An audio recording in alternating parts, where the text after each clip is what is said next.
I've fallen down a very specific rabbit hole where basically I have been reading reviews like it's an addiction. I've been reading reviews from people from other countries. Okay, so they don't live in the US, but they come here from all over the world. And I have been reading their reviews of having Doritos for the first time. And y'all, I think we did crack again because when they come over here, it's people from France being like, I had one, my friend offered me one, and then when I looked down, I don't know how much time it passed, but there were 6 bags on the ground. And this is my thing, like, maybe what we are doing with Doritos is bad, you know what I mean? Because when you read the back of a bag of Doritos and you look at the ingredients, they all are words longer than what should be in food. If you read the back of a bag of Doritos, it looks like the recipe for meth, right? It's just a lot of propylene glycol sounding stuff and everything. So no wonder they come from around the world. They come from Europe, Asia. They get addicted and everything. It's sad to watch.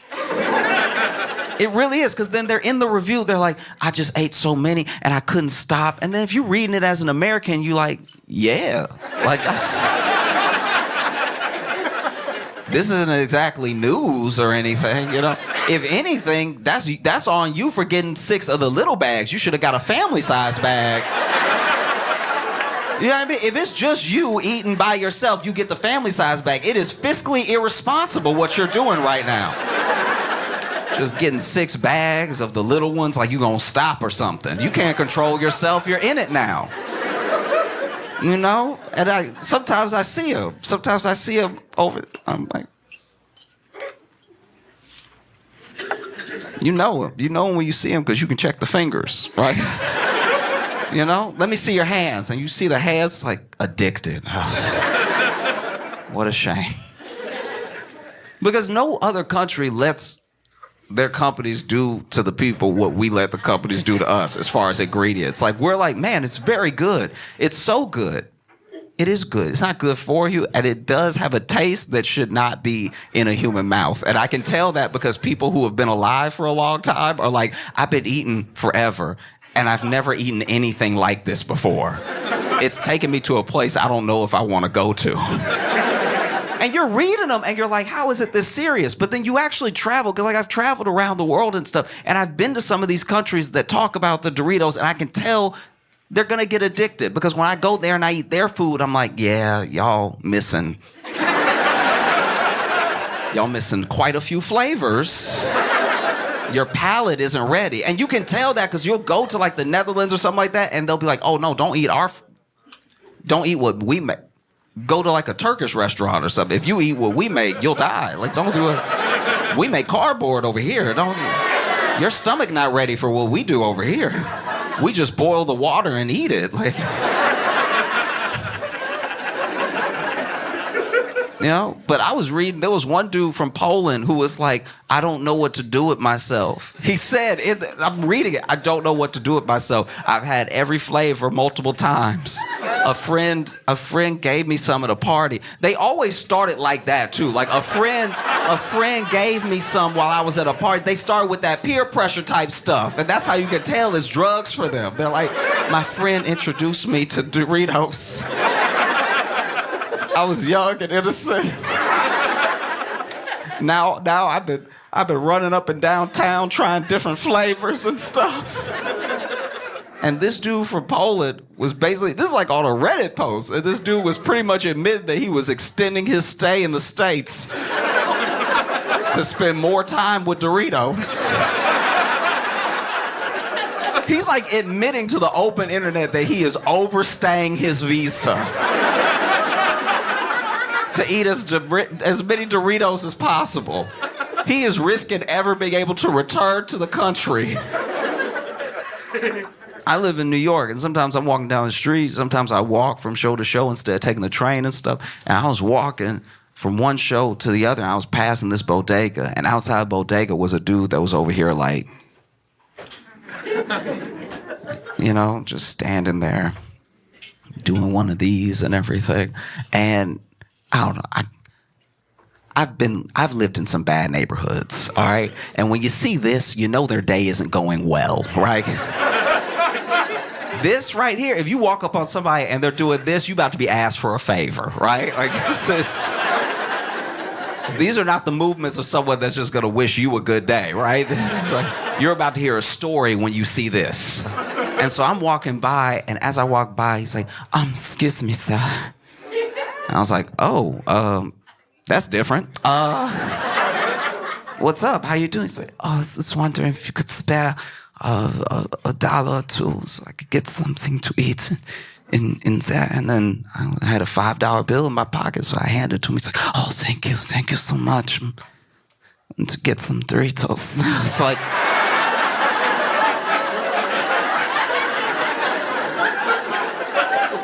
I'm an enabler.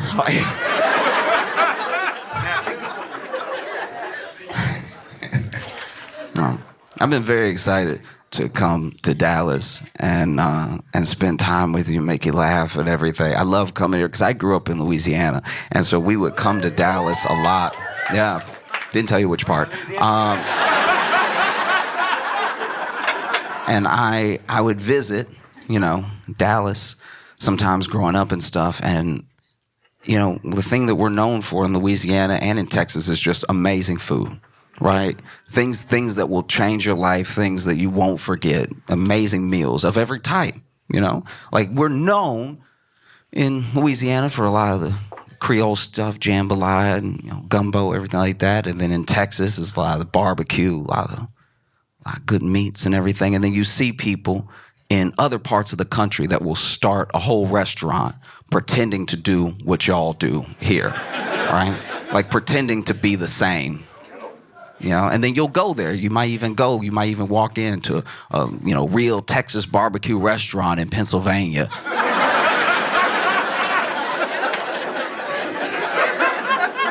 And you're nice, you're cordial, because you're good people. And you sit down and you have a couple bites, and then you're like, no. No.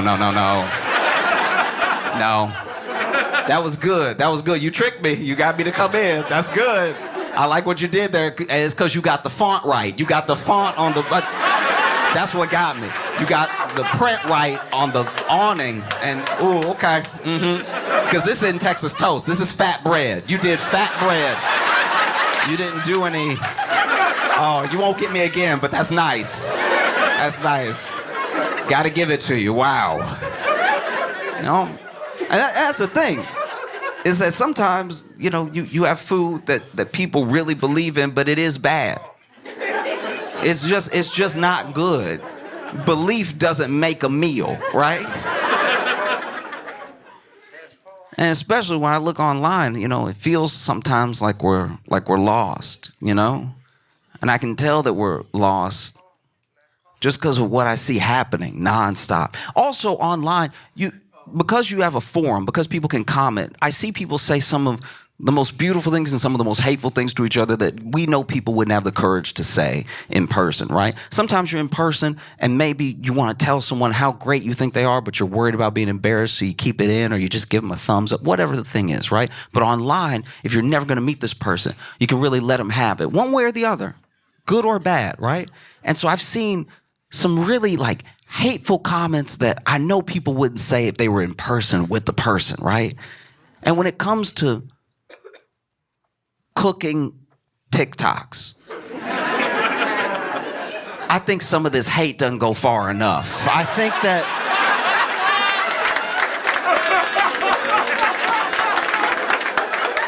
think it's important to really let the people know. You know what I mean? Because you watching whole nasty recipes be made and then people just commenting the vomit emoji. It's like, no. We need to get into their personality. We need to get into their upbringing. We need to get into why they thought this was a good idea. Because they love to do it. They love to make nasty food and then film themselves, no shame, film themselves making the nasty food that should be illegal. The police should be kicking the door open as we speak. And not only did you not keep this a secret, you filmed it. You did an edit, and then you put it out for the world to see. You self-incriminated for no reason. And all this nasty food is somehow world famous or it's Nana's. Stop putting bad food on your Nana. Don't do that. You know she didn't bring you up like that to be making this slop. You know that grandma is turning her grave right now, knowing that you're putting stuff like that on her name. Because then the recipes don't make sense. They're like, you could use half a cup of sugar or salt, whichever. And it's like, that's a lunatic. That's an actual terrorist right there. That's wild that you're just telling people that. Why do you believe that? It's upsetting because then, back in the day, you know, this is what I'm told by my mom. This is what I was told by my grandma. You know, back in the day, if you had a recipe that was nasty, you couldn't just broadcast it to the world like that, the way the open internet has allowed us to. You had to poison people one at a time. You had to invite them over to your home. You had to say, come on, no, let me cook for you. And then you had to sit them down. And then they had to smell what was happening and decide to stay. It was a lot that went into feeding bad food to people back in the day. And then maybe if you got famous enough, you could have a cookbook, and then one of the cookbooks, maybe you falling off and nobody knows yet because they didn't make it themselves. But now, you see people, and the videos look good. Ingredients popping up on the screen, and then they pop off, and then they're chopped. And it's a beautiful thing to watch. But then you see them take a bite of it, and you can tell it's nasty because they only take one bite, and then the video ends. They don't serve it to anybody.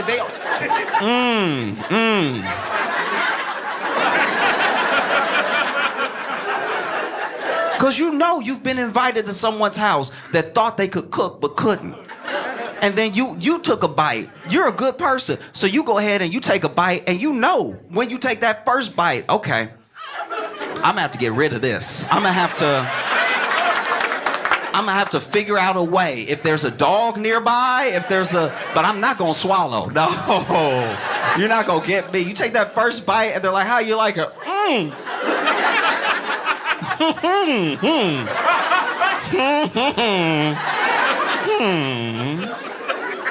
Oh, you can tell you made something nasty if somebody take a bite and then can I be excused real quick? Where's your bathroom at?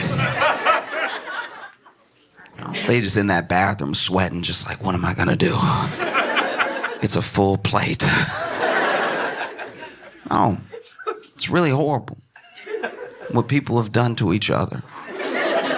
You know what I mean? It's just with a straight face, too. And now you got people broadcasting. Come with me while I make my Nana's world-famous mayonnaise grapes or whatever. Like, and they don't even know there's anything wrong with it because, once again, they weren't brought up with sense. You know? The amount of times I've been brought over to someone's house, and look, if anyone goes to the trouble of cooking for me, I appreciate it. You took your money, you bought the ingredients, and maybe you messed it up, all right? Maybe that's what happened, but I still appreciate the effort, right? As long as I don't have to finish it, you know? Because the amount of times I've been invited to someone's house and been fed shepherd's pie. You can tell from your groans. Like, shepherd's pie is already on the line. Shepherd's pie is crip walking a tightrope of nasty, right? One false step as shepherd's pie has fallen into slop, all right? You can't just do whatever you want with shepherd's pie and make it delicious. That's not how the world works. And I have been fed shepherd's pies that make you go, maybe I don't know how to eat. Maybe I'm the one. You know what I mean? Because I'll bite into a shepherd's pie, they'd be like, what just cut my mouth? Because that's what I hate. If you invite me over, at least know you cook what you cooked. Know you can do the thing that you said you... Don't invite me over and then be like, you know, I just went ahead and threw out the cookbook on this one and just went with the flow. Not with my mouth. The amount of shepherd's pies I've had where I've been like, all right, how good of a friend are they? One time I got invited to a friend's house and he made shepherd's pie and he put he plated us, right? Gave us the bowls of shepherd's pie or whatever and then fed the dog at the same time. And the bowls looked the same, right? And so I was like, what did you do for this to look like this? There's shepherd's pie and then look, I'm gonna lose some of you, but we have to talk about it, all right? I've been invited to friends' houses before where they have served. I won't even say served. They subjected me to their version of pot pie. Pot pie is unacceptable, all right? Pot pie is absolutely insane. First of all, I knew I didn't have money growing up when my mom would take us to Walmart and we would go to the frozen section and she would grab that banquet pot pie, right? That red box of pot pie. In the only condition where a pot pie looks good is that picture. When they pull it out the oven and they do the slit and the steam coming up. And you don't even see, you see the steam and you see the crust of the pie. You don't see the slop that's happening below. You don't see the insanity that's having that hot sludge with peas and carrots and supposedly chicken. You're not seeing any of that. That's not chicken. I know chicken. Me and chickens are tight, right? I know chickens back and forth, left and right, and that is not chicken, okay? That's not chicken at all. I don't know what it is exactly, but it doesn't have the consistency. That's not chicken at all. Sitting there with a pot pie is disgusting, okay? I remember the first time my mama fed me a pot pie. Went, got it, put it in the oven, was telling me about it. Oh, I think you'll like it, everything. And then, she pulls it out of the oven. I remember my first bite of pot pie. I looked at my mama and said, Mama, I'm gonna work so we don't have to live like this. Mama, I'm gonna change our lives, okay? It won't be like this forever, all right? Because I know you doing your best. Pot pie, the hot sludge that is under the crust of pot pie. And then I had a friend try to argue with me about pot pie. He was like, no, the crust is the best part. Ooh, okay. Wait, if you think crust is the best part of the pot pie, I got good news for you. If you love the crust of a pot pie, I got a good word for you today. There's something called bread, all right? Oh, if you love the crust of a pot pie, wait until you meet bread. When bread comes into your life, it's gonna change. If you love the crust of a pot pie so much you're willing to endure a pot pie, then get ready to meet toast. You can have dry, crusty, delicious bread that has nothing to do with purple Greek sludge, whatever. Because that's the other thing. It's people's version of pot pie. So I've had pot pies that were just like the standard peas and carrots and chicken or a little bit of beef or whatever. But I've also had ones where they were like, I threw a little goat's cheese in there. I did. This is not up to interpretation. This thing is nasty through and through. Pot pie.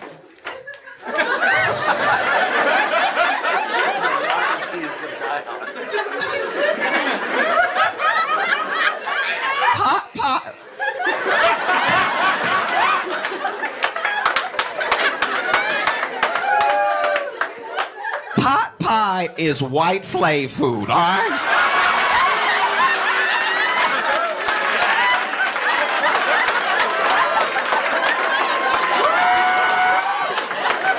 This is the food of subjugation. This is the food of fiefdom, all right? Pot pie makes sense if this is the 1600s. We don't have to do this. We are Americans. People fly from around the world and overstay their visas to eat our crack Doritos.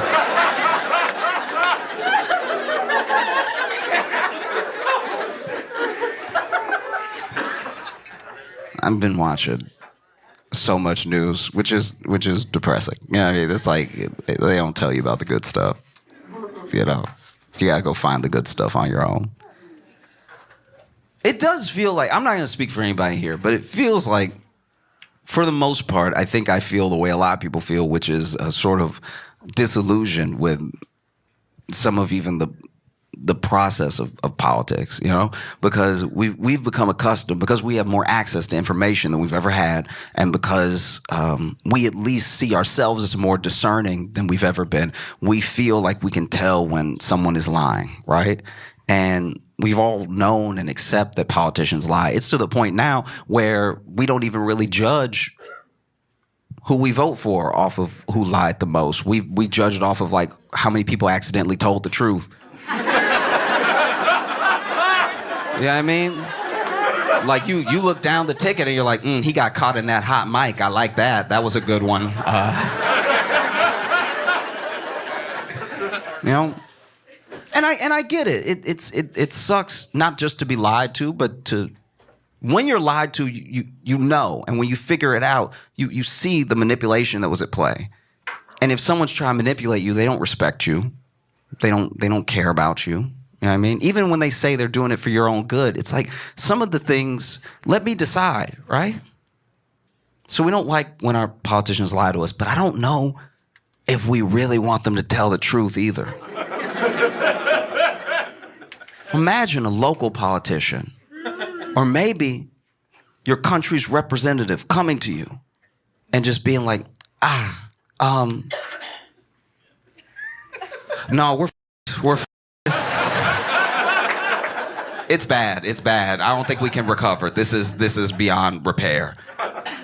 Doesn't feel great because that sounds very true. I hope you're lying. Some people, offer up the truth even when they don't need to. You know what I mean? And sometimes that's a noble thing, and sometimes it's a very dumb thing. Sometimes it's just an odd thing. Like RFK told the truth this week about... I'll back up. In New York City, in Central Park, in 2014, there was a bear that was found in Central Park. They're not native.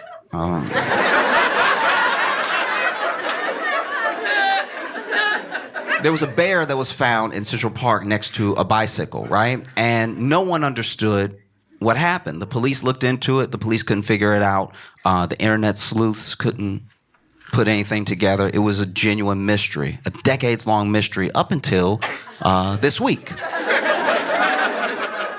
When RFK Jr., for no reason, told the world, y'all, that was me. That was... I did do that one. So, RFK, as he tells the story, apparently him and his friends were going falconing. I don't know what falconing is. All I know is you took the word falcon and you made it a verb, right? I don't know if falconing means you hunt falcons or that you use falcons to hunt or you just talk to falcons. I don't know what y'all doing out there, but you put ing behind it so I know it involves the falcons, right? And RFK Jr. was on his way to go falconing, and he's on his way, and then he stops in the road because the person in front of him stopped because the woman in the car in front of him had hit a bear and killed it, right? And so RFK gets out and sees that she's killed this bear, and he's like, I'll take it.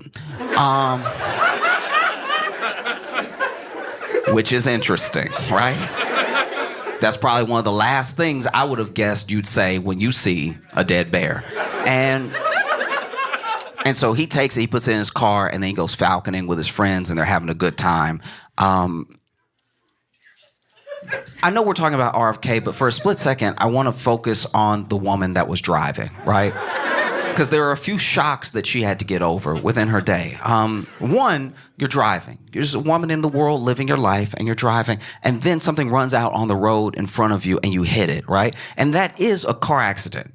Like, we can't forget, this person was in a car accident. Like, I hope she didn't have any injuries or anything, and just a near miss alone can be shocking. It can rattle you for like days or a long time. Depends on what happened. And so she hits this thing and has to get over the initial shock of almost being in what could have been a very bad car accident.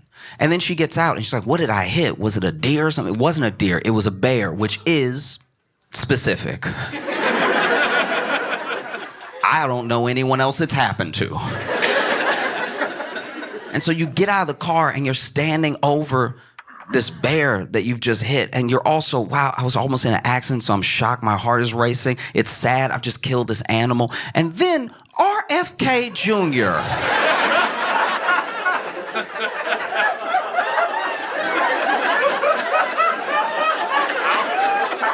walks up to the other side of your car and stands over the bear with you and goes, I'll take it.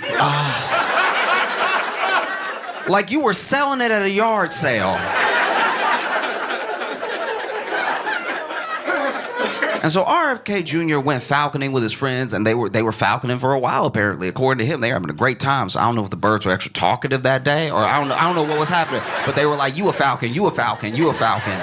And then the falcons, I guess, were like, blah, blah, blah, like I don't know what noise they do. I don't know what they do. But, you know, he's over here falconing. And then they go to dinner, right? Where I'm sure they ate a different type of meat. And he's talking to his friends because the reason he took the bear was to skin it and eat the meat, which I didn't know was an option. I didn't know that bears were running around just big-ass chickens. I had no idea. And so, you know, he's talking to his friends, and he's having a great time at dinner, and then he realizes, I actually have a flight. I can't keep this bear in my car. And apparently, throughout the entire meal, when he's talking to his friends about the bear being in his car, no one went, what? That never happened. Didn't occur at all. And maybe that's just how they roll as friends. Maybe RFK had a bear in the back, and his friend was like, I got 2 giraffes. Like, and you know what it's like when you get 2 giraffes in the back of your car, they get all knotted up and everything. You gotta take them home and then unwrap them like some headphone cords, you know? And so then RFK decides that, you know, he obviously can't keep the bear in his car, and he has a flight and everything, and I guess no one else wanted the bear. And so he went to Central Park, and as a joke, this was like a prank that he was doing, he left the bear with a bicycle that he also had to get rid of. I don't know how big his vehicle is. How big is your vehicle that you got a bear in there and you have a bicycle at the same time? So then he leaves the bear and the bicycle in Central Park and then goes and has his flight and goes wherever. And the next day, no one really got the joke. Like, no one really... The next day, everyone was mostly confused. They were like, so... did someone hit the bear with a bike?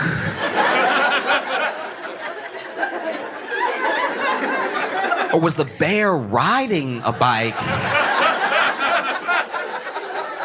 and then decided to die? Like, was the bear on a bike and then was like, this ain't for me? You know what I mean? And so no one knew, no one put it together, no one solved the mystery until now because RFK Jr. came clean. Because he was the only one that knew. The other reason that no one solved it until now is that the woman who, let's go back to her for just a quick second. I think the woman that hit the bear and then gave it to RFK or let him take it and then went about her life, you know, she also didn't come forward because I think the next day when she turned on the news and saw the bear in Central...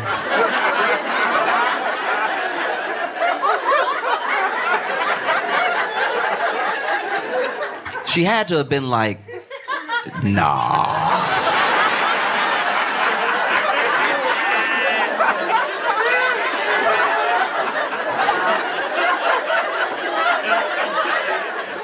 There's no way.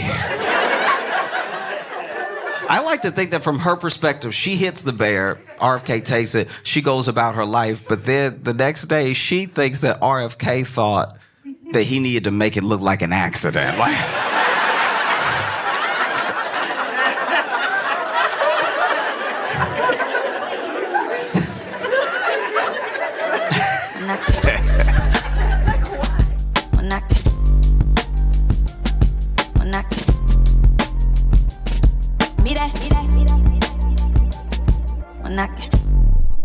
Put your hands together, start clapping right now for the incomparable Just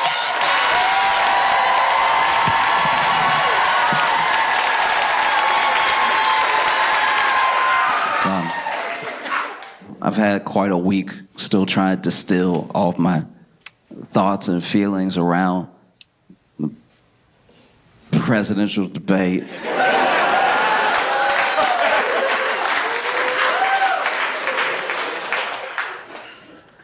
Okay. I live in New York, and in New York there are a lot of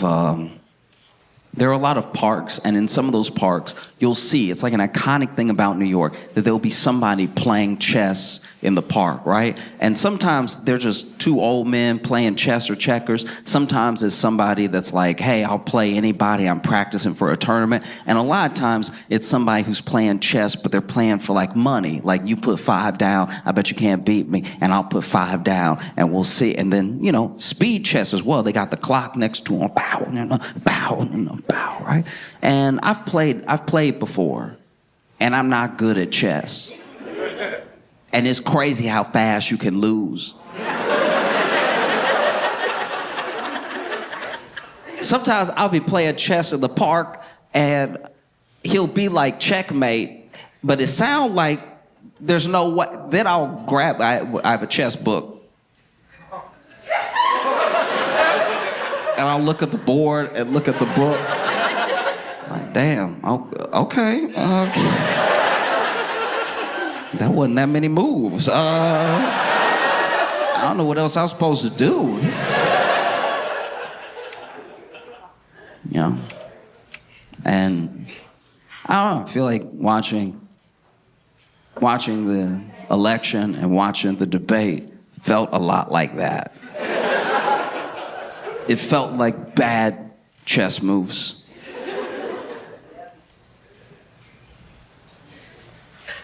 We've watched a lot of debates that Trump has been in, and we've gone 2 for 2 this year with having remarkably historic debates, both of which were like, whew. You know what I mean? Like, you get done and you're like, whew. Felt like I was up there.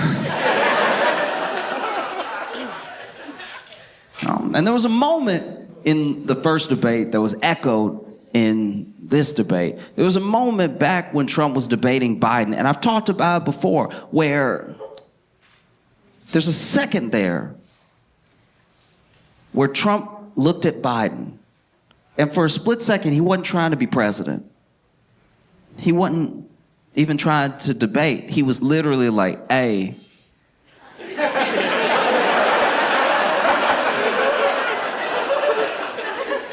he good? Like,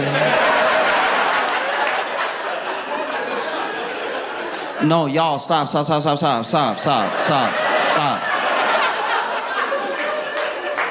Is he good, though?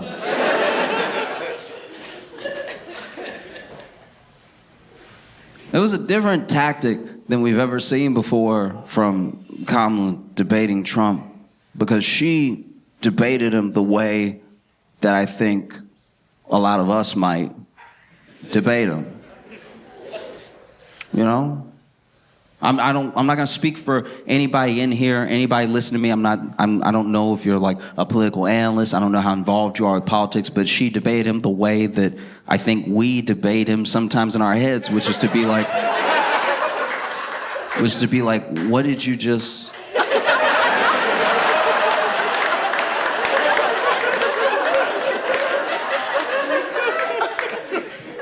Because most politicians are not, hear me out.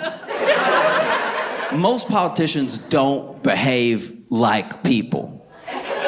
And when I say that, I want you to understand, I mean, maybe they care about people, maybe they care about getting something good done, maybe they care about forwarding their agenda, but they don't react to things, and they don't behave like people, like just regular people. It's why they feel fake, is because they can't just be like, oh, shit. You see, man? Do you see what I mean? And it's why people from 2015 on have gravitated towards Trump, because he feels like they would react. Like he will say, oh, shit. But then you look at someone like Kamala, and she's a very polished person, very accomplished person. But in that debate, she was having moments that for the first time ever felt like moments that we might have up there. Does that make sense? Like when Trump would debate other Republicans leading up to the nomination, or when Trump would debate Hillary or Biden, there was a sense of like, wait, are you not going to say anything about the thing that he just said just now? Why are you staring forward, acting like what you heard wasn't wrong? Why are you like looking to the moderators to fact check? There's nothing more exhausting than when someone who could be a good player is looking at the ref to be like, help.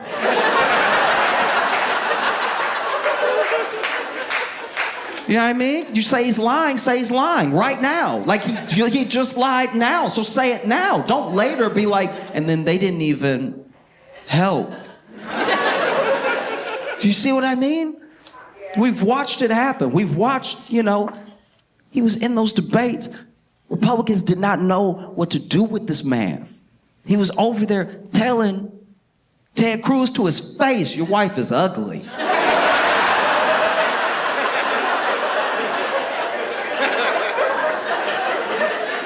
And because Ted Cruz doesn't move like a person, doesn't react like a person, he didn't slap him in his face in that moment.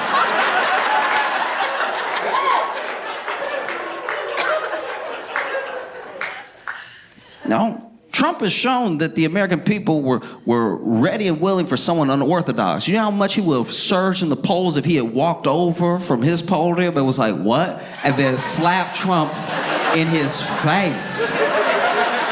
I know at least his wife would have liked it.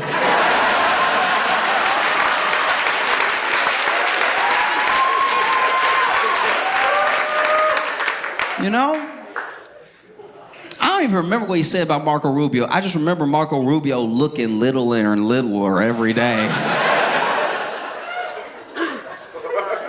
Marco Rubio started showing up. I was like, is he 4'8"? Nobody knew what to do. Journalists didn't know what to do. Journalists were like, but you can't say that about the press. But he did it. What are you gonna do? And so now you watch this debate with Kamala, and we've all heard it and probably said it ourselves that she baited him a lot, but he bit every time.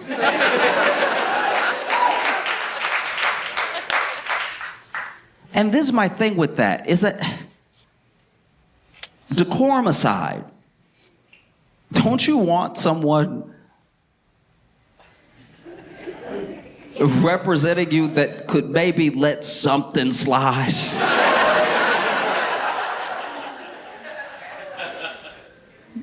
It's got to be tough to be in the public eye. It's got to be tough to be and feel slighted all the time by lots of people that you meet that you don't know and they hate you. But also, you're here to do a job. You're here to do a job on the highest level. So a lot of people won't like you. No matter who wins as president, there will be people who are very upset. Do you really want someone who could be so easily irked? Kamala said, nobody.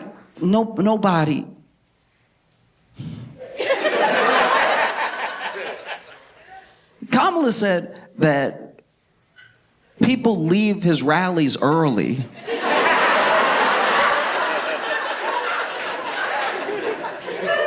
out of boredom and maybe confusion. I don't remember the other thing she said, but she said people were leaving early. And this is what's so interesting about that. We can talk about how much it's warranted or how much of it he egged on or whatever, but there has not been in a very long time a political figure that is as hated as Trump by a lot of people. So a lot of people have said every type of thing about him. A lot of people have drawn him. Do you know how much you gotta hate somebody to draw them? A lot of people... Drawings take time. It's one thing to curse somebody out real quick. It's a totally different thing to...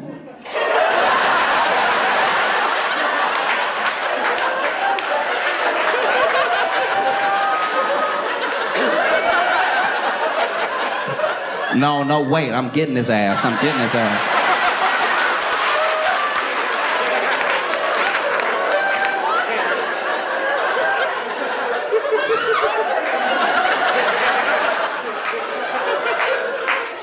I'm gonna take break, but when I get back,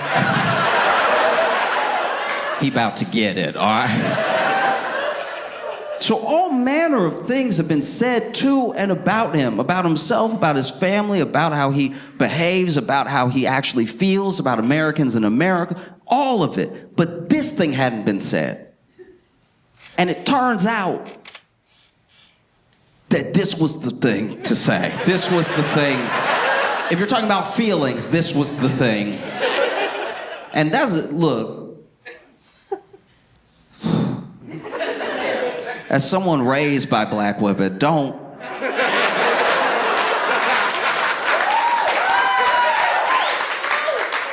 Black women know how to hurt feelings.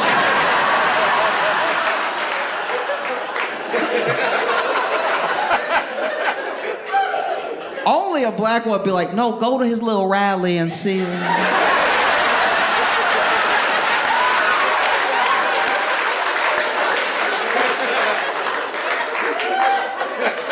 That's how confident she was in what she was saying, that she told us to go.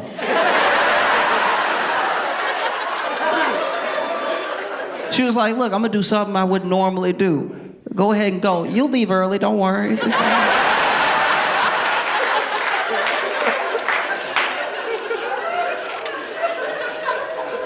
That was the thing. That was the thing. And you could see it happen. You could see it, oh. On his face, you could see it happen.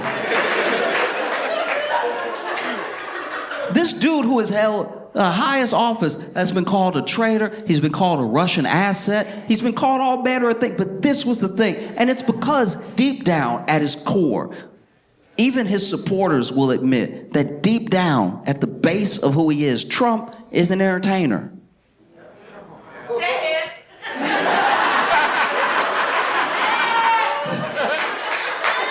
And all I'm saying is, as a fellow entertainer,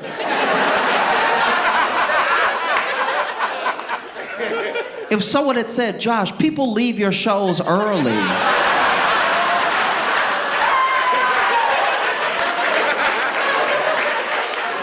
Out of boredom and confusion, I'd be like, oh, okay, we fighting, say less.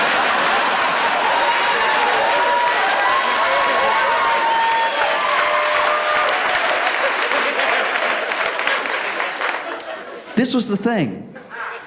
That was the thing that like broke through this weird armor. Because I've noticed that Trump specifically has a thing that has always kind of existed in politics, but has never existed to this degree, right? Where Trump has a filter created by his base, by the people who like him, love him, and everything, that he can say whatever he wants, but they will distill it for him for the rest of us.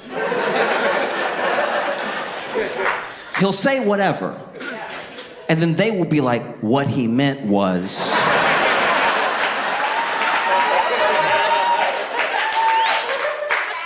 But what he meant shouldn't have been what he said. Because he said this, and you're saying he meant something else, but he also had access to the words you just said. So are you sure he meant what you're saying and not what he said? I'd like to think that when you say something as the commander-in-chief, you mean what you said when you said it. You didn't say something being like, they'll figure it out.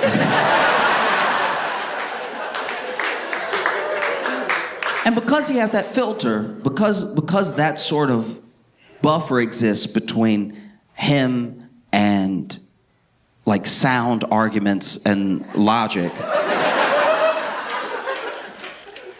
I don't even mean that as like a diss. I literally mean he could say something and then it could spin out past something that he meant for real, right? Because as an example, that's like Trump's vaccine. I know we forget that, and I've talked about it before, but that's like, as far as presidents go, as far as you getting credit for the things you do while you're president, that's Trump's vaccine.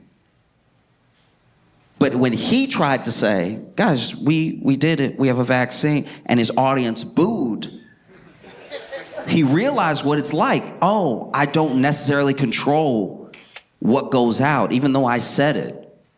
I said you should get vaccinated, and then they booed me. So clearly, it's not like a one-to-one. What I say is not, it won't be exactly what they do. So now I'm also trying to figure out how to like keep them on my side, but win them over, but lead them. I think in that moment you saw him get really worried and confused, and he immediately backtracked. He was like, or don't.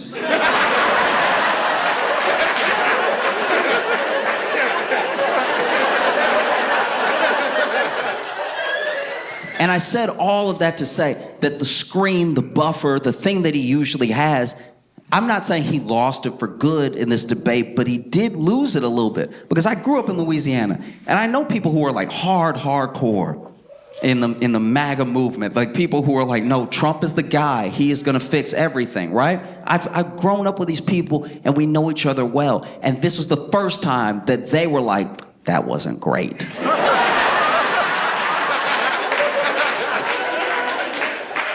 Because even in debates against Hillary, they were like, no, okay, he said the thing, and I know it's a good soundbite for you liberals, but like, this is what he meant. And the thing that they're saying he meant, which is what they heard, which is what they decided to hear, is a reasonable thing when they start saying it from their mouth.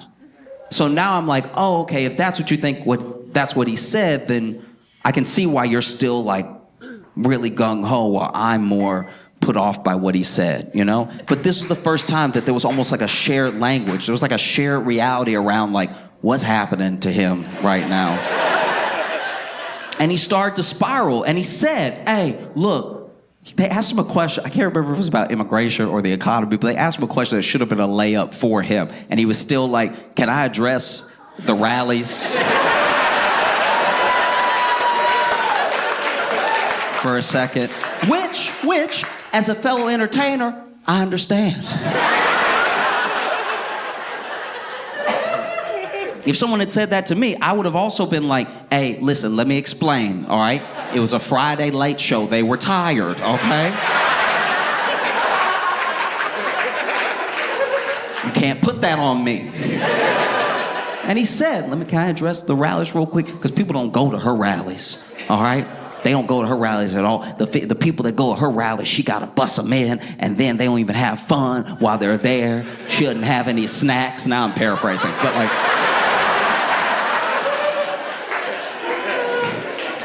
But he did. He hit back with like rallies. They asked him underhanded. Should have knocked it out of the park, and he got distracted by rallies and crowd size and things that make sense as a priority if you're an entertainer. But if you're about to be the leader of the free world, they shouldn't matter as much, you know? And you could see him kind of spiraling after that because he was a little frustrated by like this thing that broke through. Then that never happens. Trump is a very hard person to debate because people like him are very hard to debate because they're not trying to have a debate with you. They're trying to make you look dumb. And because Trump is like very good at making other people look dumb, he's very good at debating. You see what I mean? But this was the first time that he was like, what is she talking about? My crowd.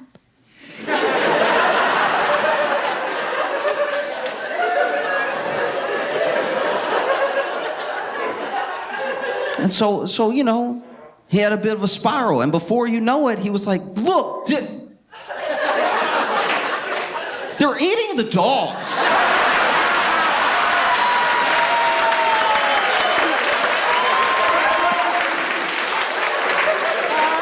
They're eating the dogs, they're eating cats, they're eating... And you could tell in that moment that Trump wanted to say another animal, but he couldn't think of one.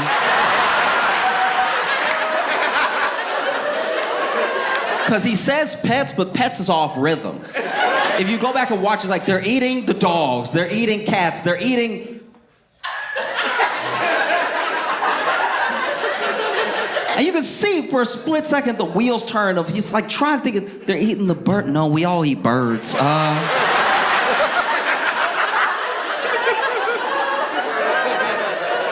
They're eating the pets. You know? And then, you know, Kamala does a thing, and it's a thing that we've done when we've been watching debates, when we've been watching rallies, when we've been watching them on the news. She does a thing that we've done before, that a lot of other politicians have not done on stage with Trump. She laughed at him.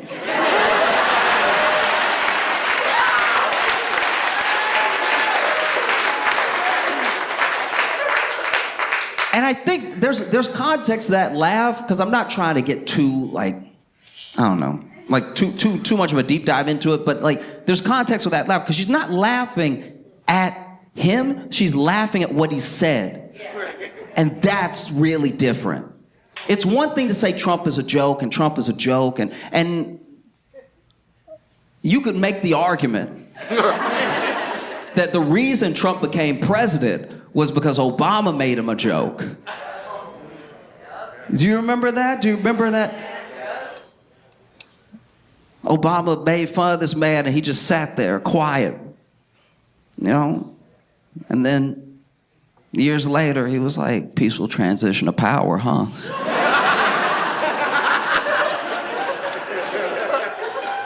There's a big difference between laughing at Trump and laughing at what he said. You can think that Trump is a joke all you want, but he laughed his way to the presidency. But then when you laugh at what he says, when you take the power out of what he's saying, that's a very different thing. You know? She laughed at what he said for a second. And then there was a second, it was very slight, but there was a second where she was still smiling, but she wasn't laughing.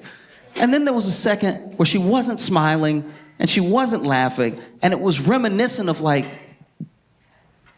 yo.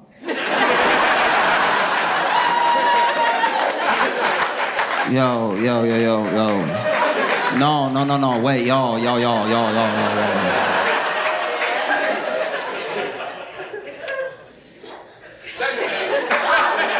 know? And that's my thing, is I'm like, I look at that, I'm like, wow, that's different, you know? It was very, very different. And the thing I've noticed in both these debates is that they're not even about who did well. They're just about who did the least poorly. That's what we get stuck on. Like, it wasn't even, last debate wasn't even about Trump performing well, it was about Biden crashing out. And then this debate wasn't as much about Kamala winning as much as Trump. They're eating the dogs.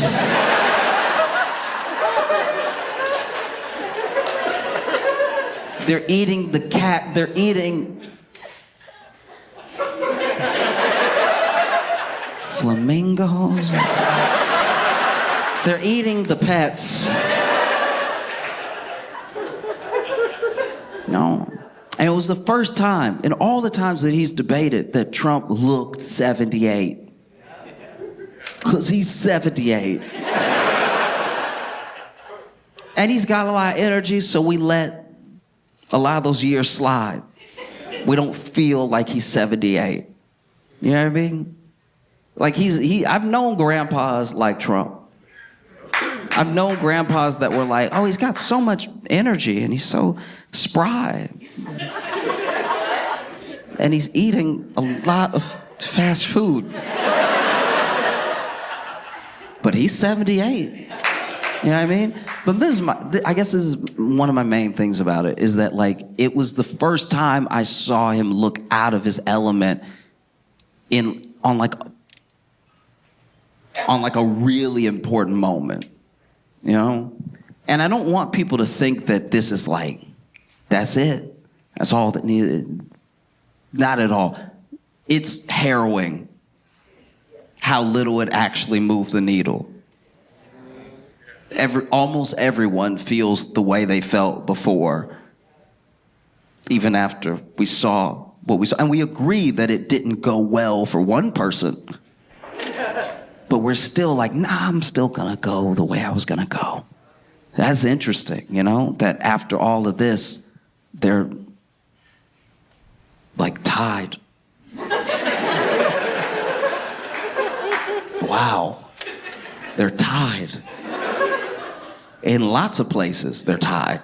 It's not even like it's working out to be a tie because all this place and all this. No, in a lot of places, they watched that and they were like, I don't know. That's pretty wild, you know? The first time he really looked 78, because it was the first time he said something that, like, a grandpa would say right before you put him in a home. You know what I mean?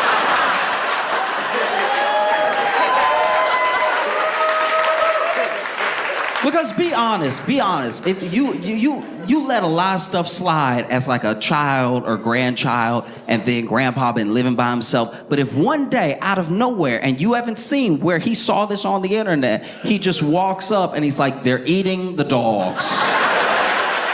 They're eating the cat. You're like, okay, that's the last straw. I let you put the remote in the mailbox several times. But this is the one that I can't abide. This is, because it really has consequence. And I think that we live well enough here, even though things, I'm not even pretending things are just phenomenal. I'm just saying day to day, by and large, we do get by. And I think that when you get by, especially comfortably, it can feel like a game. You know, it can feel like something that doesn't matter as much. You know, it can feel like something that you're just playing at. And I think that, you know, it's important to remember that all of the things that these people say, these are very powerful people already, and one of them is going to become even more powerful. Everything that they say, everything they do has ripple effects. You know, they're eating the dogs. They're eating the cats. It's like a meme. It's like a thing that's starting up. But it's also, which is very, very important, because we did a thing back in 2014, and we've done it ever since, that I don't know how to fix it. I'm just saying what happened from 2014 on. Anyone online that was even all the way from like crazy people down to people who were slightly conservative, right? From 2014 on, were just called Nazis outright. Right? Anything. And even a question, oh, you Nazi, right? To the point where Nazi started to not mean anything. And when it doesn't mean anything, it's hard to make it mean something when like an actual Nazi shows up, right?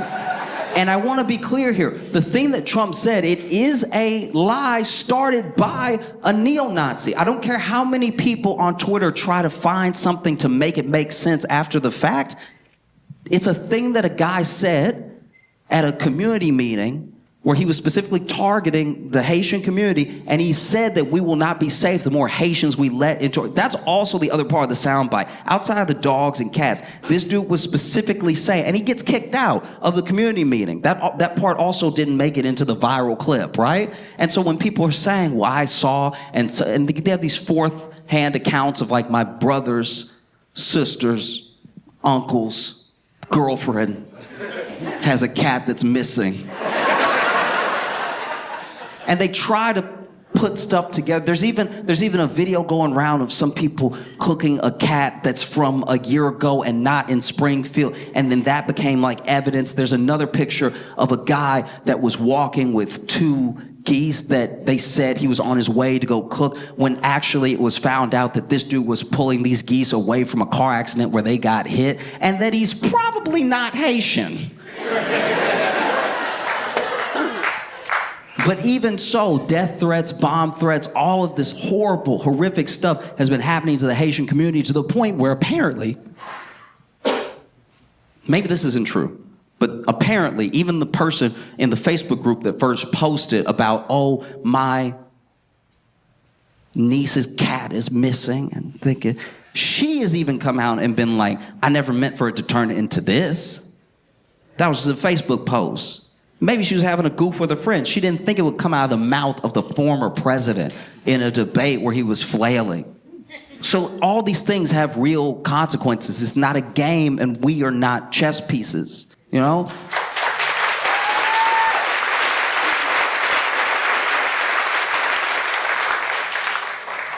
And even after the debate, you know, it almost like hijacked the whole narrative of Trump losing the debate and Kamala winning it. Now it became about this weird thing with hate. And it's also already, in that little bit of time since the debate, switched into Africans, because now they were just like, oh, wait, we got it wrong. It's not Haitians, it's Africans that are eating the dogs and cats. And so now it's already shifted just to try to find some truth out of a thing that was a lie, right? And you have J.D. Vance afterwards who, you know, pretty much probably fed that to Trump.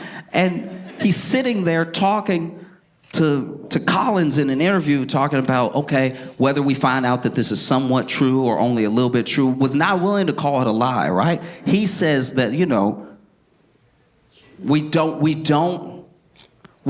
have evidence. This is me paraphrasing just for the sake of brevity, but basically we don't have evidence that there's no evidence.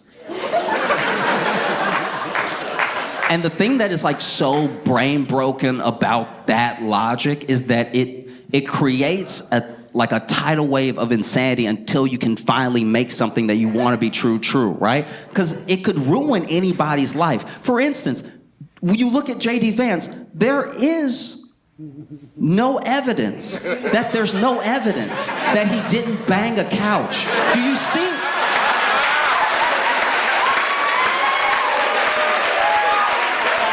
Like, do you see how that's an unending thing? How it could ruin your life and never go away? How you can't even sit anymore? Because people see you next to a love seat and wonder? Do you see how insane that is? A lie that we know is a lie? But we'll work our way to figure out how we can make it true, you know? So just please, I mean, look, we watched the debate and it was everything from a little bit boring at times to thrilling. We shouldn't even be debating like this anymore, to be honest with you. We've ruined the debate. The debate is too much like a chess game now, where it's like 90 seconds, make your move, make your move. That's not how you solve problems. When you go back before debates were televised, the people that showed up were willing to be there for hours. And the candidates had a long time to lay out their position. So there actually wasn't as much of a chance to fully dodge questions, because they were like, what are you going to do about immigration? And you have until you figure it out.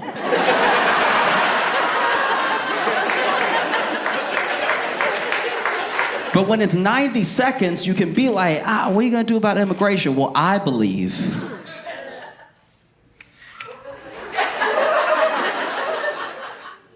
is time up yet? They used to take forever, because that's as long as it takes to figure out a problem. And it's as long as it takes to figure out what someone's real piece on something is, you know? If you could figure out big problems in 90 seconds, we probably wouldn't have any, you know? So just watching this thing of like, it feels crazy. It makes me feel crazy, because I'm like, yeah, that's not gonna work. They're not gonna make us feel like they have a plan in 90 seconds, you know? And there's too much of an opportunity to get derailed, you know? There was one point where it felt like maybe the only time in the debate where Kamala seemed a little angry. There was only one point, and I don't even remember exactly what led up to it, but she basically was talking about how Trump, which I forgot this happened, because when you live in like a 24-hour, 36-hour news cycle, everything is just sort of going, and there's no time to latch on to anything that matters, and there's no time for like real nuance of an issue. You're just going and going and going. But he did invite the Taliban to Camp David. And I remember when that happened being like, aren't they not supposed to be?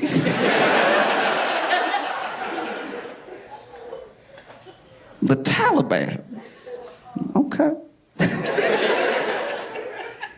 And I remember that moment distinctly, because out of nowhere, Kamala turned to Trump and said, this.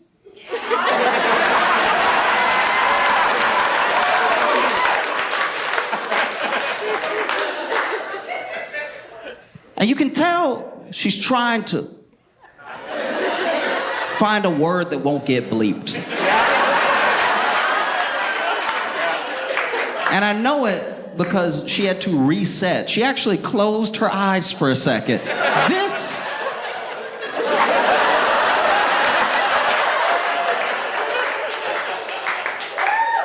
Once again, as someone who was raised by black women,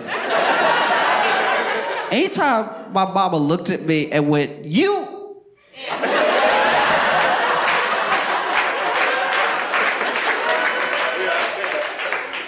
in her mind, she killed me.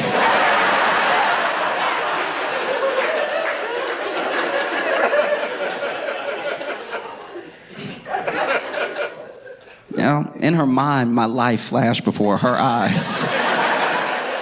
She would come back. This former president. All right, that one will work. You know, she pointed out something that we all saw.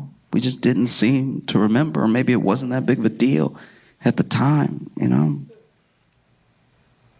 It's important to remember that we're not like just playing teams. It feels very much like teams, which I think is why so many people are like dug in, and no matter what happens, they're like, I'm not switching teams. But this is not a game, and we're not chess pieces.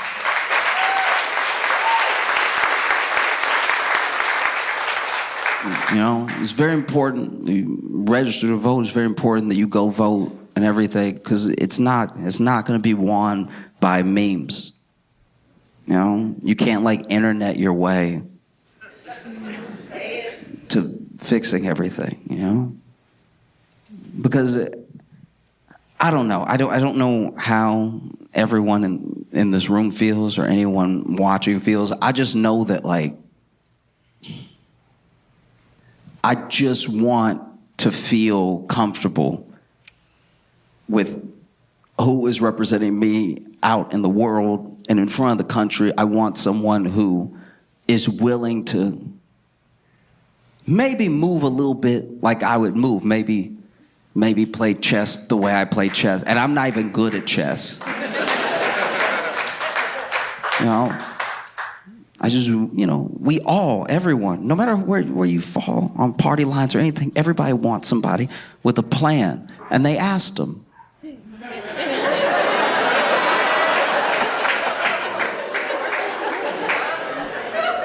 They asked him, it's, you want to repeal and replace Obamacare, and you say that you have a plan. We're asking right now, what is your plan and how would you enact it?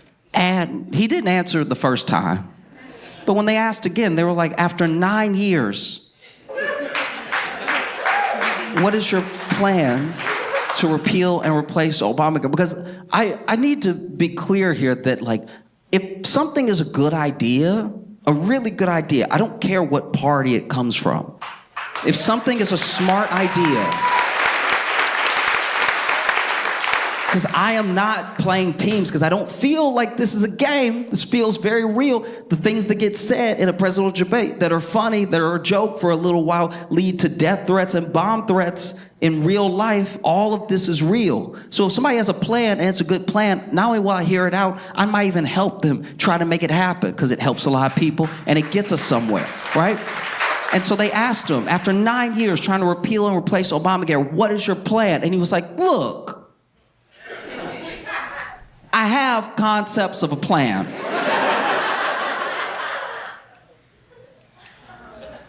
I'm starting to feel like if he had repealed and replaced Obamacare back when he was president, not only would we not have health care, but I'm pretty sure our doctors would shoot us.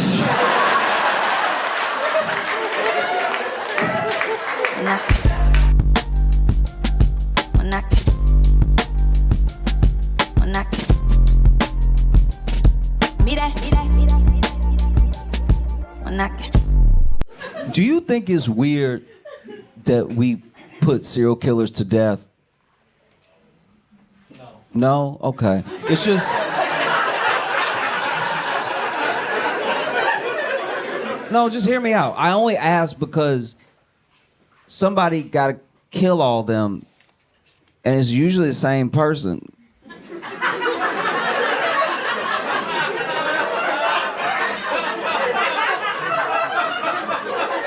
So isn't an executioner just a serial killer that made it? Like, isn't he just like the industry plant of serial killers? Like,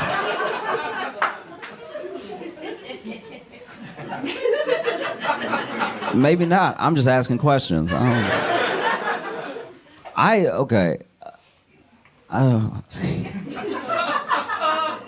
Y'all probably won't like this. Okay. I saw this story and it blew my mind. I still can't get over it. Okay. There was a guy in, I think it was Indianapolis in the 60s maybe, and he was essentially like, they didn't really have the words for it back then, but he was a serial killer, and he killed and I think he killed and ate 8 women, right? And they caught him because he just got sloppy. He became a hoarder, you know what I mean? And it was pretty easy. Once they walked in, they were like, there is evidence everywhere. I am stepping in evidence right now. This is crazy. And so then they, gave him the perp walk, and newspaper took his picture and everything. And then they were interviewing. They did a bunch of follow-ups, and they were interviewing his friends and family and stuff like that. And then they interviewed one woman who he went on a date with between number 4 and number 5, and she was like, I thought we had a great time and went back to his place, and then he, was being all rude and everything, and then he ended up kicking me out. And I was like, wait. As I was reading it, I was like, is she mad she didn't get eaten?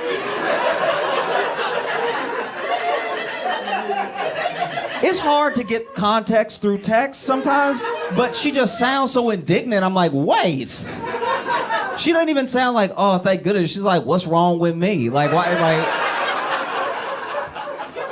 all right, I'm delicious, okay? I bit my lip the other day and it was fire, all right? You don't know what you missed. But yeah, she said that, went back to his place. They were chatting and everything, and then like, I don't know, he just, all of a sudden he was all rude and stuff, and then ended up being like, I think it's best if you just go home. You know what I mean?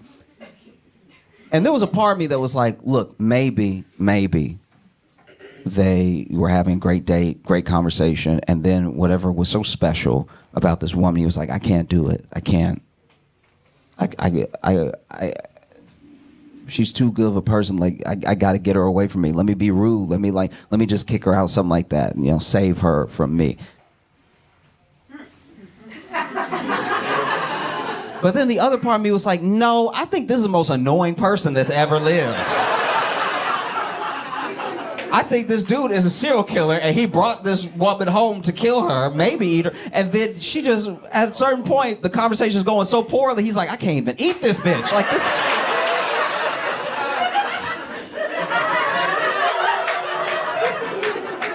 Like, showed a picture of her kissing her cat on the mouth or something. He was like, Some things are just disgusting, all right?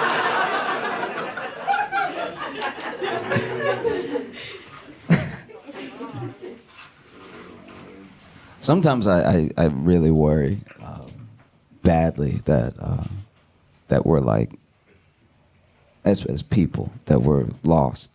And that one of the reasons we're lost is that we don't really have any more like heroes to look up to. I mean, some people have heroes, but then the hero's like an actor, and I'm like, what are you doing?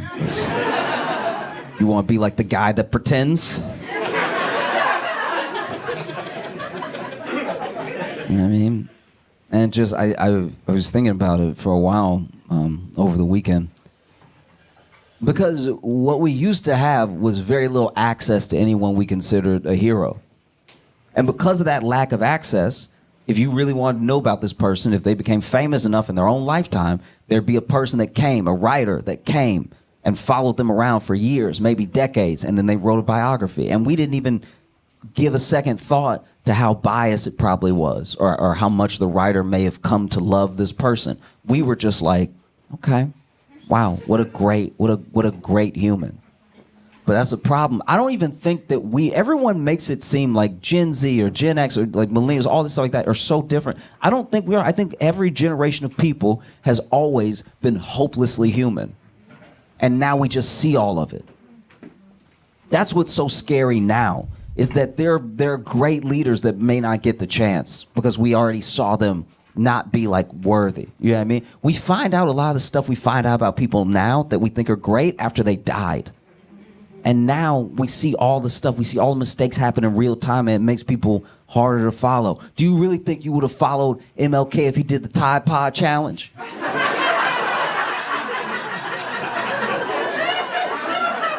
Do you think if a young MLK in high school was like, oh, all right, this is Martin here. We about to see what it do. And then 5 years later, he's like, march with me. They might beat our ass, but come on. No. I'm scared that's what's happening right now. I think that there's a brilliant, young, but smart for her age, wise old soul. There's a incredible person out there right now, a young Angela Davis right now, twerking. And like feet on the wall too, like nasty stuff.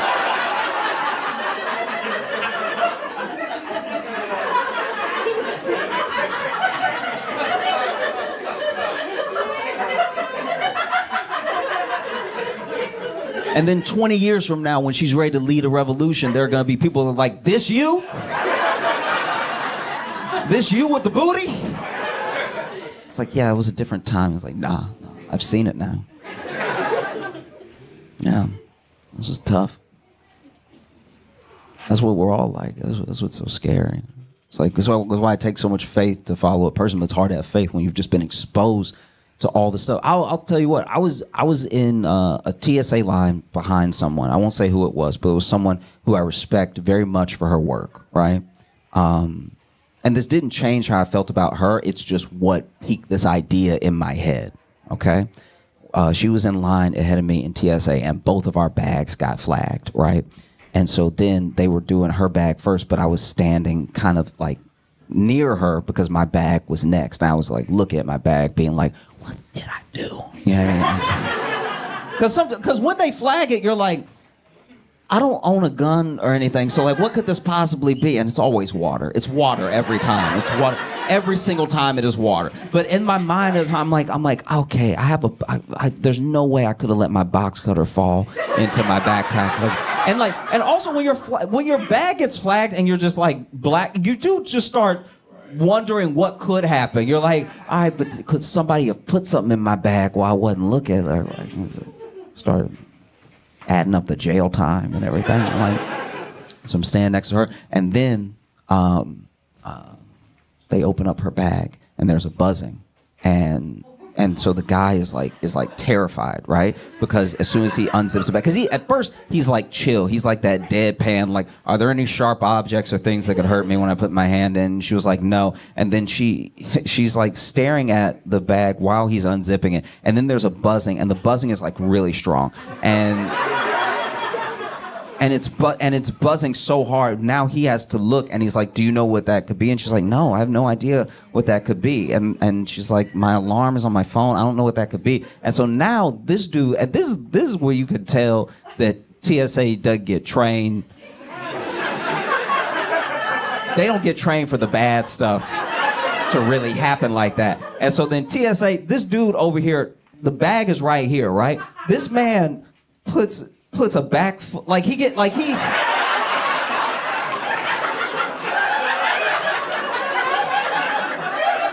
took a step back and bent his knees like he would run. And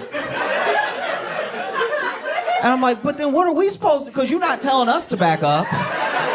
And you're not calling for backup. You just over here unzipped it through the flap. And then he starts taking some of her clothes out and everything, takes some of it. And like, when I tell you, like, look, I know it's gonna sound like I'm being hyperbolic, but I'm being like genuine. When he goes to lift like another clump of clothes, because you know, they're not careful when they do this. They're not like, oh, you folded everything so neatly. I'll just take 3 shirts at a time and move them out of the bag. They just grab and so he goes to grab, and when he ended up grabbing, what he grabbed was whatever was buzzing, and so then it was in his hand for a second, and then this man audibly screamed, right? So then he over here grabbing stuff out of her bag, and then he grabs it, and you can hear it gets louder when it's in his hand, and he pulls it, like, and he's like, oh, oh!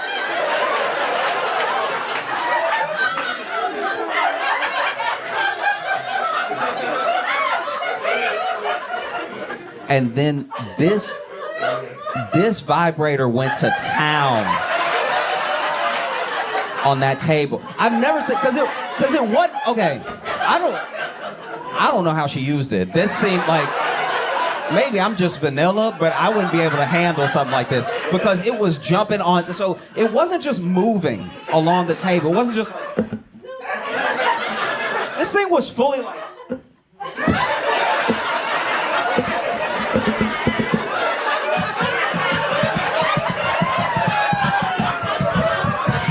this motherfucker started breakdancing on the table. And then she was like, oh, that's my, he's like, I know.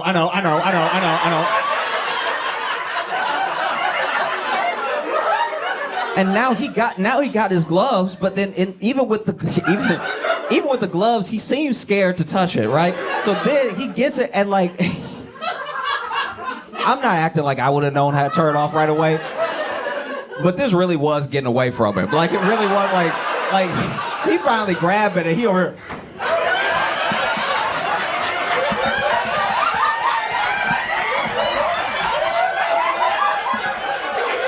I've never seen someone try to do police brutality on a bike, because he tried to beat she tried to choke the life out of it. And then he finally accidentally turns it off. And he breathing all hard, like,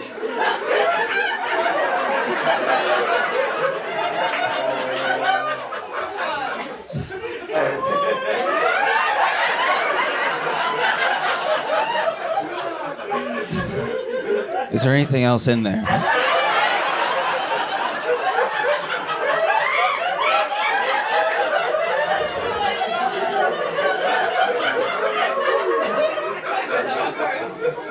And she was like, no, that's the only one. And he's like, all right, you're good to go.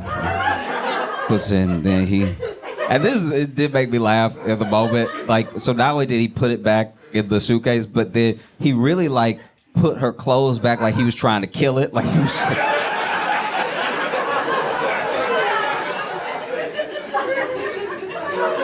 And when I bring the story up, like I said, it didn't make me judge her as a person. I still very much respect her. I'm just saying, if she were to lead a revolution tomorrow, I'd be like, all right, but are we going vibrator first? Because like, I just know that about you now. You know what I mean? I hope that's gonna lead the charge. You all have been phenomenal. Thank you so much. I'm Josh Johnson. You have a good night.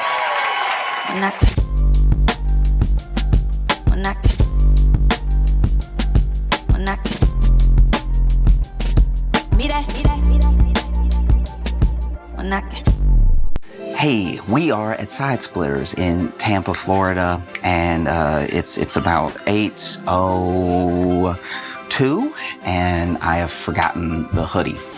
This is probably what I'll be wearing. Did not think it through.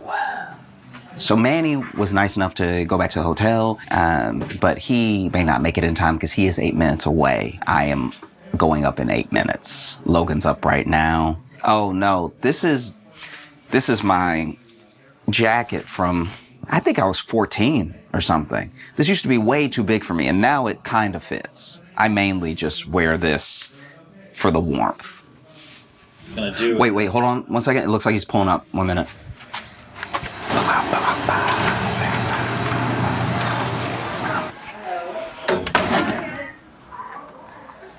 Okay.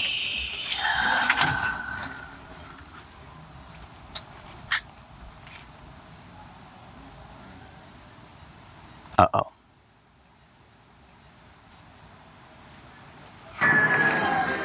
Oh, yeah. Thanks so much, man. Appreciate you. Okay. Let's see.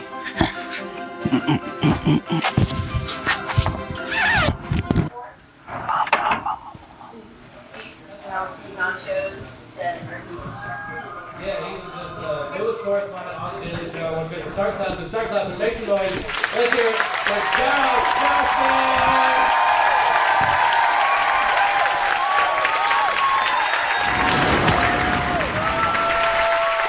I love Christmas time.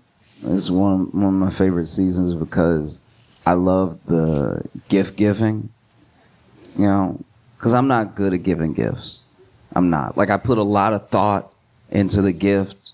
I think about the person. I think about the gift. I think mostly about what I can afford. And then I get them the gift, and there's nothing more disappointing than their face when they open my gift. Like, it's like, because these are people I love that love me, so they fighting to look at least mildly enthused. Like, the battle they're having in their head to not ask me what I was thinking. You can see the wheels turning where they're like, I don't want to be rude, but now I'm genuinely curious. What was on his mind when he bought this? What would make him think I would like this, right? Like, I remember one time I bought my friend, okay. I bought them like a really nice, and it was expensive. It was very nice, and it was polished, but it was like a polished figurine of an Easter egg. And then they opened it, and they were like, oh. Oh is never good, by the way. Do you know what I mean? Like, even if you propose and you hear, oh, it's about to be no. Like, it's very close. It's coming up. And so I gave them the gift, and they were like, oh. And then I felt like I needed to fill the space because they said, oh, and they didn't say anything else. But I was like, clearly I need to let them know why this is a brilliant gift. And so I was like, because you love Easter. And they were like, oh. And I hadn't been hit with 2 O's in a while. That second O let me know that maybe this is just bad. Maybe they weren't confused. Maybe they've decided they hate this gift. And so I was like, yeah, because you love Easter. That's your favorite holiday. I know it's Christmas, but it's still something to do with Easter now. Like, I got you something rather than waiting to give this to you on Easter. I got you a little bit of Easter in winter. And they were like, you could have got like a crucifix or something. And I was like, yeah, wow. That did not occur to me. I forgot you love Easter because you love the Lord. I just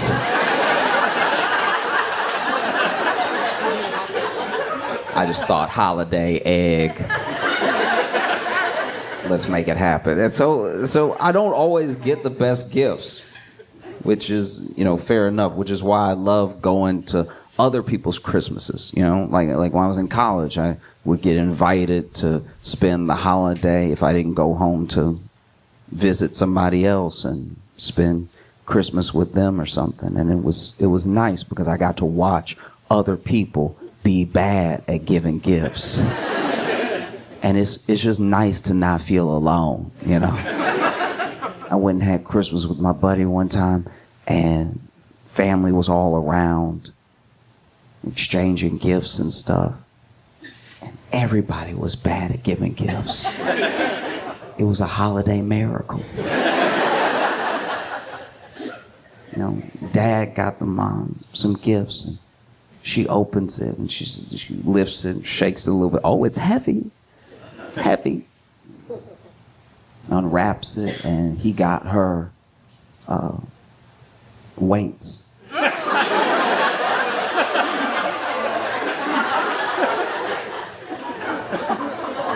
And she was like, why'd you get me? And in my head, I'm like, go ahead, answer. Please answer. Why'd you get her the weights? Why'd you get them, Stephen? What are the weights for?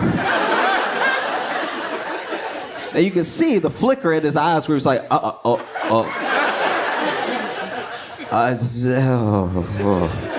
They were on sale?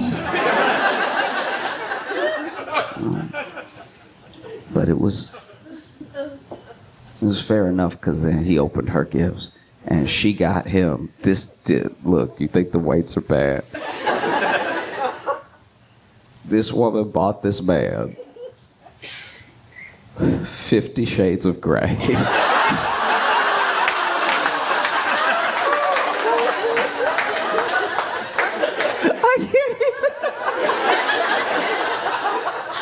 If you don't know what 50 Shades of Grey is, it's a book, but but the things you think of when you read the book, the pictures it puts in your head are the fantasy. You go to places, you know. And so the idea that she would get this man 50 Shades of Grey, I don't even know what the attack is. I don't even know if she's like, you need to read anything, read more, I don't care what it is, or if it's like, just do the book to me. Like, when is this man supposed to read 50 Shades of Grey at work? Is he just supposed to be in the break room hitting up that 50 Shades of Grey? This man drives a truck. You don't think anybody's gonna ask him? Hey, Stevie, what you reading? oh no, it's just this book that, my wife got me. This is a rich guy that's like getting involved with this young lady, and I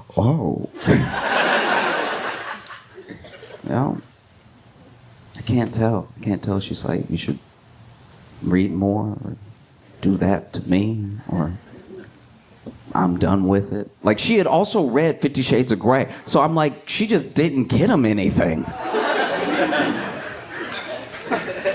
And then it was my buddy's turn, and I feel like it takes a long time for a child to be good at giving their parent a gift.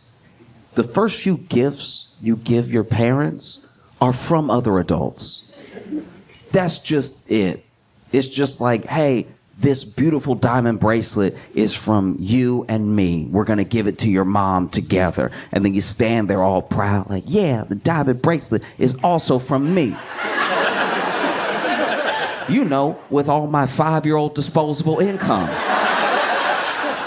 Do you love it? And then your mom, because your mom loves you, goes, oh, what a beautiful, oh my God. Hugs you all tight and everything, and you feel all proud. You didn't have to do anything. You didn't have to do anything. You didn't have to think of anything. Sometimes you get somebody, when you're little enough, you can get anybody anything, and they at least pretend to love it. When you're like 5, you could draw them a picture. I did that. There was a Christmas where I drew a bunch of people pictures. I can't draw at all. I gave them less than nothing. I wasted their time. I genuinely wasted their time because I wrapped the picture that I drew, and so they had to open it like it was about to be something. And the worst part is that I was like, oh, let me not let it get crinkled up or anything, so I had it in like an envelope with the wrapping paper around it. They probably thought it was going to be a check, anything actually valuable. It was too much work. There was a little bow on it. They had to move the bow. They had to unwrap it. They had to not crinkle it. They had to open up this envelope just to get a picture of them that looked offensive. When I think back to how I drew, there's no way I drew a good-looking person. I drew as best as I could put my hand to the page, and it wasn't good. Everybody's head was out of proportion. But I was little, so they pretended to love it. They were like, oh. And I think some of them did love it. Some of them probably did love it because they loved me. And they were like, oh, this person that used to not even exist, that's so little, so cute, love them so much, they did their best. And that's very sweet, right? But then you get older. And then it's like even more obvious you didn't get the gift. It's like, oh, you know, maybe your dad comes up to you, hey, these earrings, they're from me and from you, okay? Because you were with me when I bought them, and you helped me pick them, and then tells your mom, earrings for us. Earrings are from you? Yeah, they're from me too. With all my 9-year-old disposable income. And I was the one that pointed, so also from me. And then around like 12, 13, it's time to get a gift. Like a genuine, like something. Put in some effort, right? You can't lean in on dad's gift anymore. And now you're on your own, and this is where I really failed. This is where I fell apart, because I was like, okay, what can I afford? I could probably get her some candy. What does she like? All right, she already has a Bible. This is gonna be tough, you know? And gift giving is such a skill. Gift giving is its own gift because it means you were like listening for the right moment. You understand a person so well. Sometimes you get a gift that's so bad that people are like, oh, you don't know me at all. Or you got me this gift because you want to show me how little you care about me. You really want to step out of just saying I hate you with words and do it with surprise. Do it with a little mystery to it. Maybe wrap it up, put a bow on it, box it up. You know? And so, you know, they opened my buddy's gifts to them, his parents. Right? And he got his dad a calendar for the year we were in.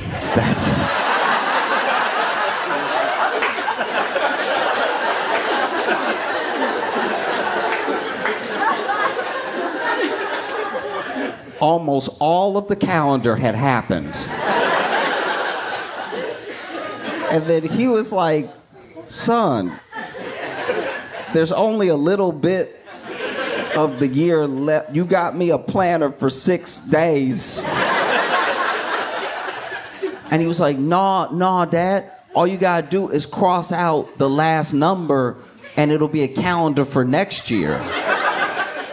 And he was like, why didn't you buy a calendar for next year?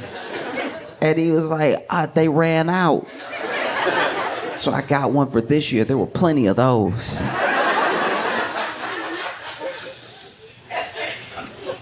And he's like, son, that won't work because the days also change. It won't just work to put, because it'll be a different day of the week when it's that date. Next year is a leap year. It's like, oh, my bad. Okay. I can return it. And then my buddy got his mom a copy of 50 Shades of Grey. And it's like, I was like, do you not know what the book is? In what world? One of the worst gifts I've ever seen somebody give was a cat. This dude got his girlfriend a cat, and it would normally be adorable, right? Except the cat was fully grown and had already decided it hated people. I don't know where he got this cat from, but this cat, first of all, the cat was barely a surprise. They knew it was a cat as soon as he tried to give the cat, because what he did was he tried to put the cat, so you know the crate that you put a cat in? He had the crate, but he had wrapped it, and he had put the little like slits for, you know, the front for air in the thing. But as he's handing her this thing that's way too heavy, he's handing it like this, and inside she can hear, like it's... The cat isn't meowing. The cat is screaming. It's guttural. It's coming from the back of the throat. And then she rips the wrapping paper out of the way. And the cat is like,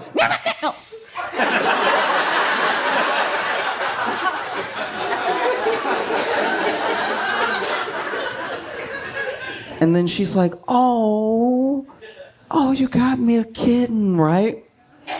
As soon as she opens the front, the cat, this cat was amazing, by the way, because it both had agility, but also the most mass I've seen on the cat. This is the fattest cat I've ever seen, but the way that it flew out of the crate past her and was just running in the house, just like, and he's like, oh, you got me a cat, oh my gosh. And then she went to try to pick the cat up, and the cat, okay.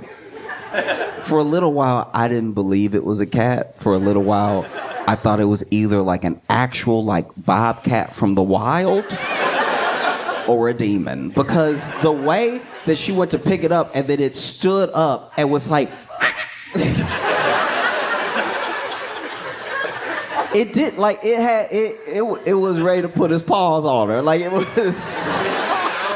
This cat, like, it couldn't... I'm not saying it boxed, but I'm just saying, like, the way it would, like, almost stand... It would get really high, and then it would let that first one come up.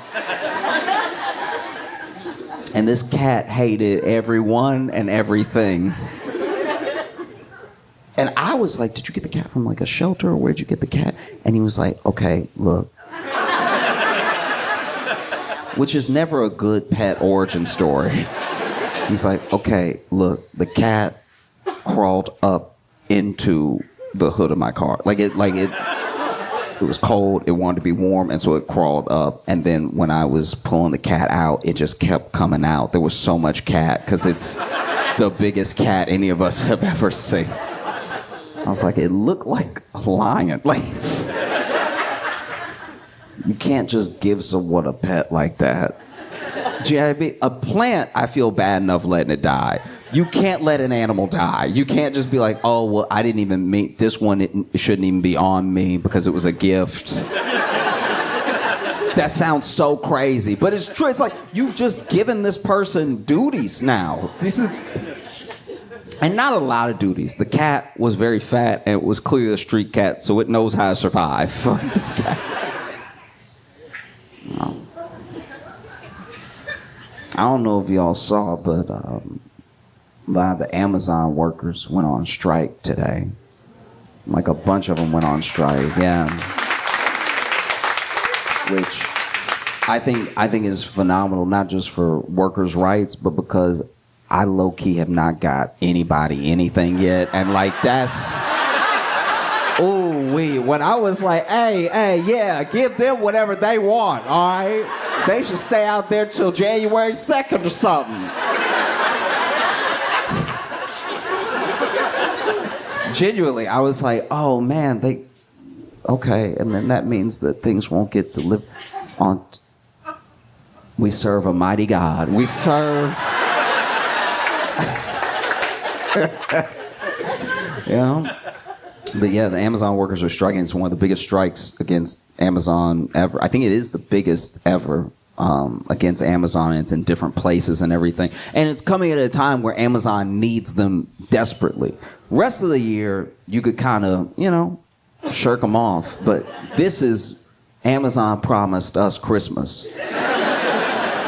I hate to burst your bubble in case you still believe, but there is no Santa. Santa is whoever is driving that Amazon truck. And Amazon made a promise. They made a promise through Prime. They made a promise through pre-orders. And, a lot of their reputation stakes on delivering on that promise. And so if the workers strike and they can't get things to the people, maybe the people are like, wow, I put a lot of stake in you, Amazon. Maybe I'm just going to go to Target next time. But Amazon, they claim not to have it. They claim that they don't have the money.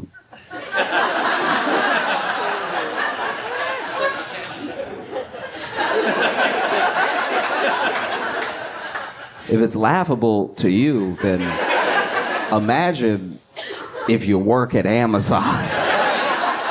And you just looking around like, oh, so y'all don't have it.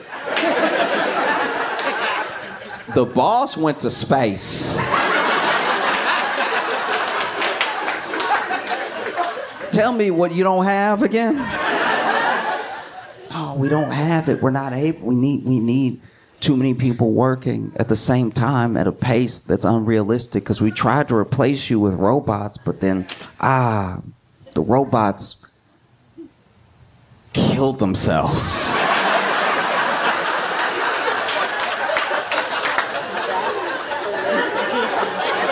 Dude, everybody forgets about that. Everybody forgets that when they've tried AI, they've tried to replace the workers in their faces, and the AI, the robot, whatever it is like, you know what? I think I'm just gonna break forever. The robot will do everything except hit itself in the head. That's wild. That's so crazy that you would just tell us you don't even have. That's one of the main things I can't stand about a lot of big companies. And don't get me wrong, right?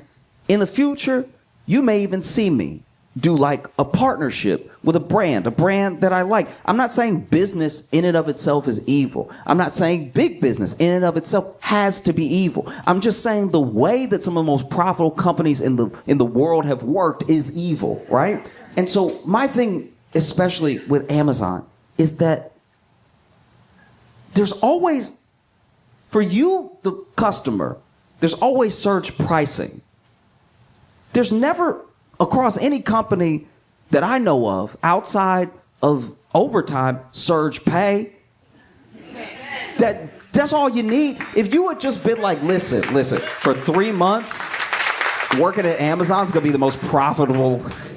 It's gonna be the most profitable thing an employee can do.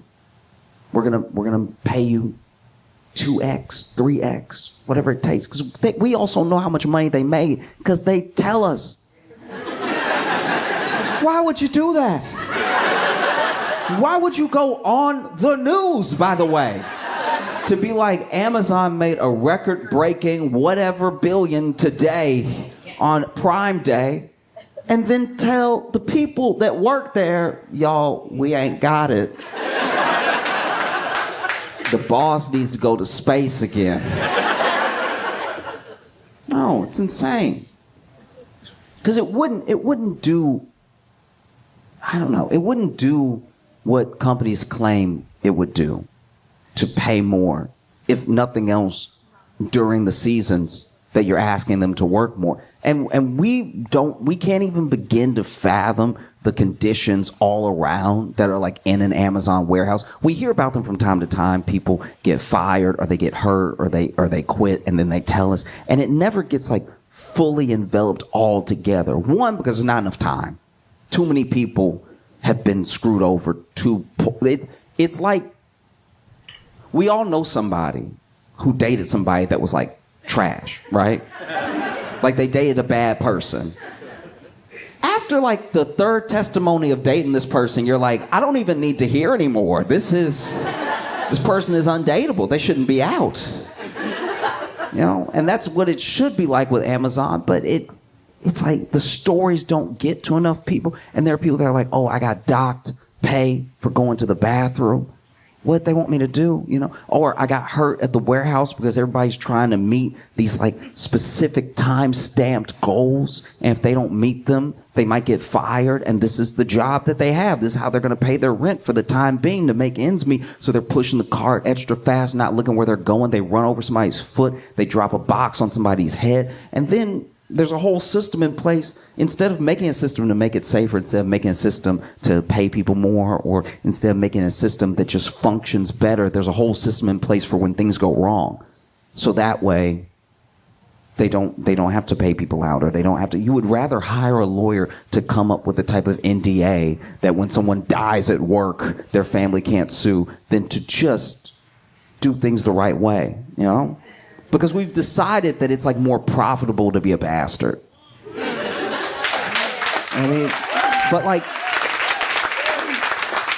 I guess my thing is this: at a certain point, the fact that no money is enough, right? The fact that there's no number, you can't get higher than space. Do you know what I mean? The man has been to space. There's nowhere else to go because he's not going to heaven. There's no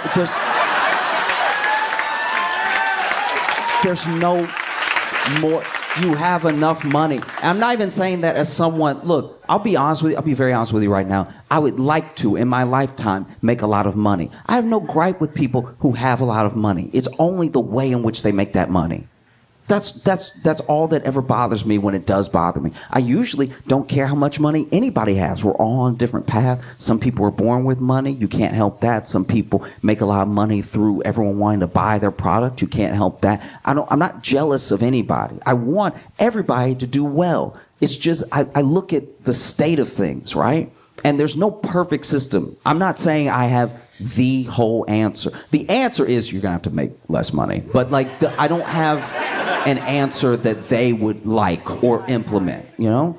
I guess my thing is this. If we want to help the workers as much as possible, bodies get put on the line when they try to meet these goals, right? It's one of the things that they're protesting, one of the things that they're striking against is that they have to put their bodies on the line to get things to us, the consumer, right? When we order. Because for us, it's just a click. For them, it's their body, it's their livelihood, it's their life sometimes. And I think the only way to fix this, at least temporarily, is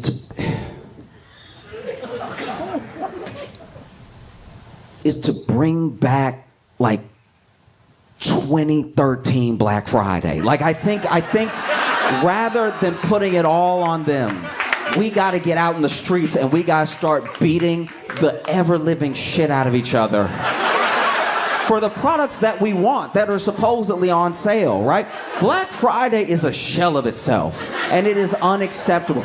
Most of it happens online, which is disgusting, right?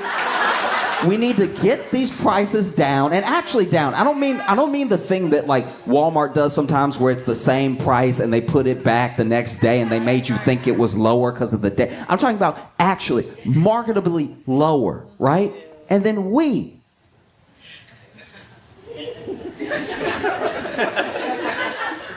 have to start training in August. Okay? We need to start practicing, maybe even with family. Bring the family. Let the family come early, all right? Throw some bows, right? Make sure that like grandma's shuffle is good when she's trying to get through people. Make sure that the youngest brother can really handle that offensive line that you're going to need to create to get to the register, all right? Make sure his tackle is good. And we need to get back in stores the way that it used to be. One of the problems is Amazon's too powerful. They wouldn't be too powerful if we started shopping again at the stores that we shopped at before Amazon, right? One of the other things is that, you know, that dopamine hit that you get when you buy the thing and then the thing comes the next day. I'm not saying you don't deserve your dopamine hits. I'm just saying it's a much stronger dopamine hit to knock the hell out of somebody for the TV that you want. This is America. You gotta earn your dopamine. Okay? The amount of strangers that we used to have, America used to come together to be divided for one day. Used to wrap that wrist around the throat of a neighbor. And you used to sink that choke in tight. A choke that would make John Jones proud. A choke that would mean that your family got to play the board game Sorry that night. Because you went in and you choked until you saw a little bit of blue. Just a touch. Just so you knew they wouldn't fight anymore, and then you let them go, and you didn't drop them. You're not a monster. You placed them down gently. It was the next person running up that stepped on their chest. It is the American way to build community through violence. Okay? We used to do it. We used to get in there. We used to make it messy. You know? You would have like... You'd have a couple scrapes you didn't know where they came from. You know what I mean? You'd have a whole cut on your arm and you'd be like, huh, makes sense, but I don't know when it happened. But I don't know. I'm bad at giving gifts, but I hope that everyone striking for Amazon gets what they want for Christmas. Genuinely. I do. Like...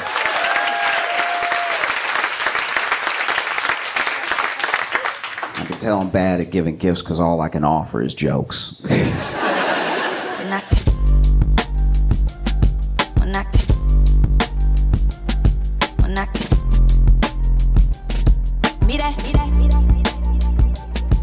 Mira.